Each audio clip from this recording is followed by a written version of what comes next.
Hey gamers, it's Drew here. Just wanted to chat a bit about the difficulty in Zenless Zone Zero and whether or not the game is actually hard.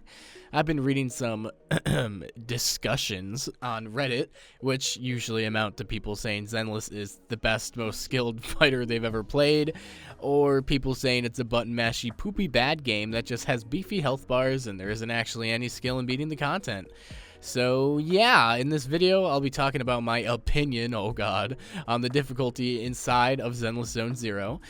Just so you know, I am currently Internet level 50 and have completed all of the content in the game, including Nineveh Intensity 11.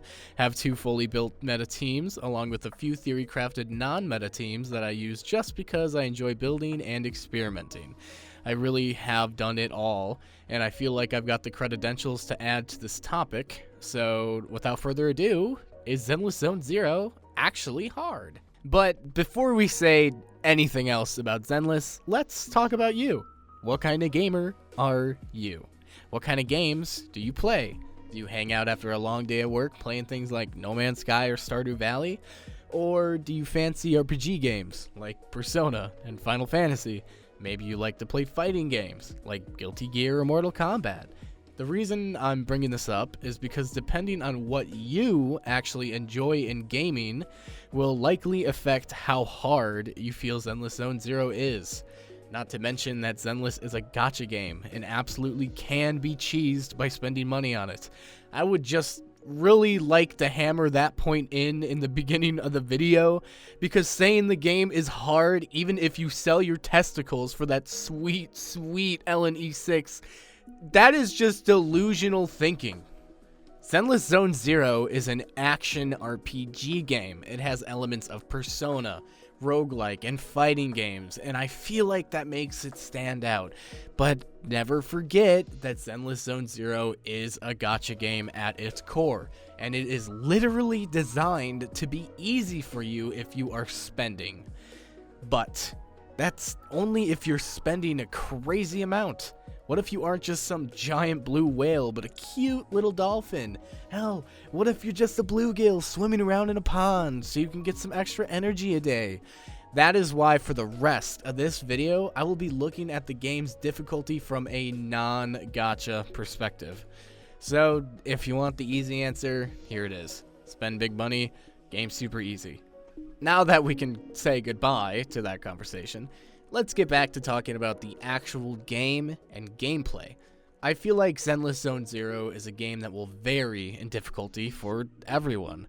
So what I'm going to do is I'm going to try my best to take all these little nuances and variables and smush them together to try and figure out the medium. So let's do just that. I firmly believe that Zenless Zone Zero is a game that can be difficult. Currently in endgame, for me at least, a lot of the enemies have big health bars and do big damage. And the only way I'm able to complete these challenges is by studying their movesets. In endgame for Zenless Zone Zero, the entire philosophy will go like this. How much damage do they do? How good am I at dodging this enemy? How much damage do I do? What character composition is the best for this fight? You will also have to be juggling disc drives. You need to make sure you are at the very least farming for decent drives, because if you aren't doing that, the game will become much more difficult. Same thing for character skills and core skill upgrades, and even your selected W engine. Are you using the best in slot engine for your character? What about the best in slot discs for your character?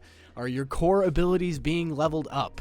This is just another level to this game, and for some people, this is going to sound really daunting. It is a lot of information on paper, and in the scheme of things, is a decent amount of out-of-combat character building to juggle.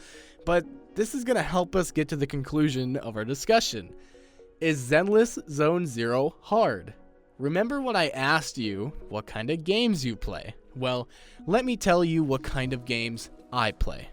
I think Dark Souls is one of my favorite game genres ever created, and I have thousands of hours into each of them. Heck, when I used to stream, Dark Souls used to be my go-to streaming game because I could just sit back and relax playing it. Build crafting and the skilled gameplay of Dark Souls has always struck me, and it has always been something I've absolutely loved about the series. That game gave me the patience I have today, and it's all thanks to these assholes. On top of that, I've noticed that when I play games, I'm always veered towards the hardest content and love to challenge myself. My friend sent something hilarious to me the other day when we were chatting about Monster Hunter World. He said, and I quote, "I've played this game for hundreds upon hundreds of hours, but the moment I started playing with Drew, he taught me all about builds and decorations and like the best stats for this and that." And I just thought it was the funniest thing ever, because I think me naturally as a person, I'm just drawn to the best stuff and drawn to making the best stuff as best as it can be. Now, let's move on for a moment and talk about people who aren't like me. Hell, people who might not even be like you. There's lots of people in this world who don't have the luxury or time to be able to put as much time as we do into video games. Or they might just not be interested in putting that much time into one game, or games at all. Remember that even though gaming is one of the main focal points of your life, I know it's one of mine, doesn't mean it's that way for others. Some people might just stumble across the game and decide to give it a go. Maybe they're interested in the story and the characters, or want to see Big Titty Nicole go bouncing on it. Whatever the reason is, these people aren't hardcore. They don't care about disk drives or W engines. They just want to experience the story. Now let's move on a little bit and let's talk about another MiHoYo game. You might have heard of it.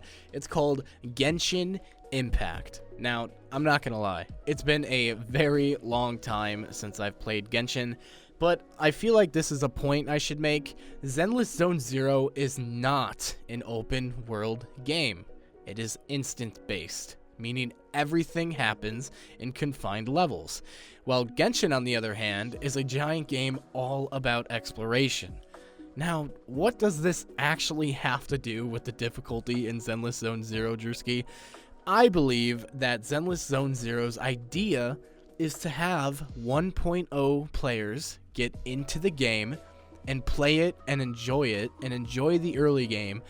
Then later on, even as early as 1.1, start creating harder content for the more hardcore players.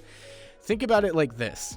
In Genshin Impact, the fun is running around and exploring, picking apples from trees, fighting camps, and looting chests. In Zenless Zone Zero, you're placed in a room with a dude to beat the shit out of. How are they going to make that work long term? They're going to make it hard. I'm just going to come out on a limb here and call me trash all you want, but Nineveh Intensity 11 took me a week of practice to finally beat. Now, of course, I wasn't playing nonstop every day. Who can do that? I'm just saying that when I was playing, I was practicing. No rewards, nothing. Just practicing Nineveh. And I just cannot recall doing something like that in Genshin. Genshin always felt like such a pure DPS check. And in all honesty, that's kinda why I disliked it. I found it boring to run around in the open world. I was so much more interested in the combat, but it felt way too far and in between for me. Now, I'm not going to bash on Genshin, but that is truly how I feel about that game. And again, that's just because Genshin isn't a game for me. It has nothing to do with the quality of the title itself. It all goes back to what kind of games do I play. Zenless Zone Zero, however, I feel like this game genuinely wants you to get better at it. Why do you think there's a giant flashing light before the enemy attacks, and even some attacks that don't have the flash, indicating that you cannot parry and must dodge? The bosses have genuine attack patterns, and some bosses even have second phases. No matter your level, it is always possible to take out these challenges, within reason, of course. W engines are a must-have, and disk drives are also a must-have. They give you huge buffs and cannot be ignored. Not to mention all the skill upgrades you have to invest into your characters so your damage can stay tip-top shape. Zenless, in my opinion, is a game that will only start showing its true intentions soon. Nineveh is only the first slice of the cake we get. Actually, I can think of a few other slices of cake right now, but usually I save those thoughts for when I'm alone real late at night. Anyway, you get the point I'm making, I hope. If you haven't caught on yet, allow me to be straightforward with you. I think that Zenless Zone Zero is going to be MiHoYo's Monster Hunter, their Dark Souls, their hard game that is made specifically to tailor to people who just want the meat and depth of combat. I know that might sound goofy at the moment because of TV mode, but I genuinely feel like Zenless Zone Zero at its current point is nowhere near where it will be when even 1.1 drops. I truly do think that this game is made for people who enjoy difficulty and challenging themselves. Just not yet. So, my answer for this topic is kinda. The game is kinda hard. And it's kinda easy. There is hard content, and there's easy content. And I'm sure it will always be this way. But I'm positive that MiHoYo has a much brighter future for this game's endgame than they do their others. And if I'm wrong about that, that's fine. And if no one agrees with me and it turns out I just started rambling nonsense, that's also okay. This is all just my opinion after all. Hey everyone, thank you so much for watching this video. It's my first time ever creating a script and voicing over for a gaming type video. So please, if you have any critique or words of encouragement, I would love if you could leave them in the comments below. I just really enjoy talking about this game, and I want to make videos for other people who enjoy this game because at the moment there really isn't much going on for Zenless, unfortunately. Hopefully that will change in the near future. But with all that out of the way, big thank you again, and I hope you have an amazing rest of your week, gamers. Catch you later.